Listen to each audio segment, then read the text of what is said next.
UPSC देश की सबसे नामी परीक्षा है और उससे निकले लोग शासन व्यवस्था के सबसे महत्वपूर्ण स्तंभ होते हैं। देश के करोड़ों लोगों का भरोसा और हमारे रोजमर्रा के शासन प्रशासन का कामकाज इस संस्था के पेशेवर प्रणाली से जुड़ा है। मैंने खुद देखा है कि इस परीक्षा के लिए युवा कितनी मेहनत, आंखों में ढेर सारे सपने लिए और दिल में लगन के साथ तैयारियां करते हैं। यूपीएससी की प्रक्रियाओं में गड़बड़ी की खबरें बहुत हैरान करने वाली है।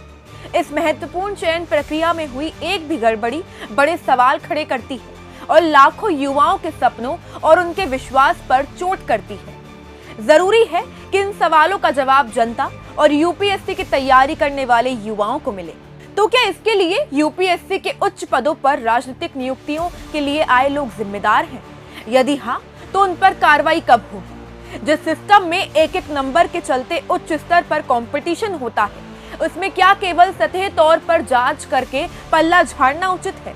नकली सर्टिफिकेट का सिस्टम एससी, एसटी, ओबीसी, विकलांग और एडब्ल्यूएस वर्ग के अभ्यर्थियों को मिलने वाले मौके पर चोट करता है।